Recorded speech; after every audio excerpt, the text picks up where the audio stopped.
So is there a way to tell if someone's going to fail or succeed within a matter of seconds in a little bit of conversation? Is there a magic question you can ask yourself or someone else?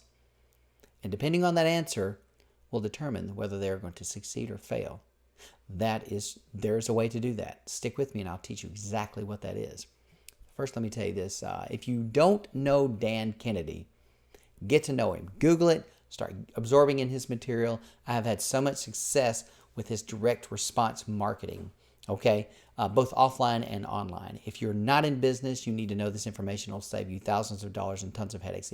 If you are aspiring to go into business or build wealth, in building wealth, you have to own a business. That small business ownership is one of the number one cardinal rules that you have to have and observe when you are truly going to grow wealth. You can't just generate a bunch of income to yourself.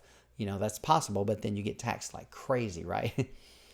So as we move forward, if you are in your own business, listen up. This will help you right now. And it'll also help you when you're speaking or mentoring or coaching or talking with your colleagues, friends also. There's a simple question you can ask, and it came about like this. So my colleague, a friend of mine, who's also a master marketer as well as a super business owner in the physical therapy industry, he was at this high-level marketing conference hosted by Dan, and one of the participants had Dan's ear over in the corner. This is one of those back corner conversations where you get the meat, right? And so my friend walks up and he hears the conversation, and the other guy was a therapist too, and he goes, "So Dan, you've mentored like thousands, and you've had massive success with people, and they pay you all this money to get this information. But is there really some way?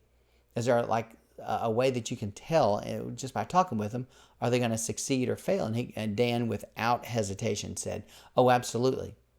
He said, "It's a matter of, do they know their numbers?" I asked them, "Do you know your numbers?" And then, so the guy tilted his head and he goes, "For instance, you're a physical therapist. How many new patients did you see last week?"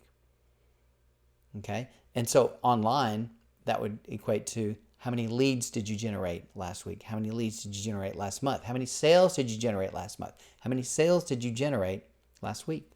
Okay. Do you know your numbers? If you know your numbers, then you're on the side of success. You will succeed. If you don't know your numbers, then you're on the side of failure. Dan has done this so long, well over 20 years or whatever, and he can tell just based on that whether you're on this failure side or succeed side. He's not going to work with you unless you know your numbers. So if you're really serious about making it, yes, you need to know your numbers. Sometimes they're hard to look at. Sometimes you don't want to face up to it and accept that you had no leads yesterday or no leads last week, and that's okay, as long as you start looking at it. Some of you don't even want to look at your bank account, but you need to because you want it to grow. And you have to look at it and see where it's at now, and then put your mindset as to where you want that. Set those goals and shoot for them. Never stop. First, you have to know your numbers, okay?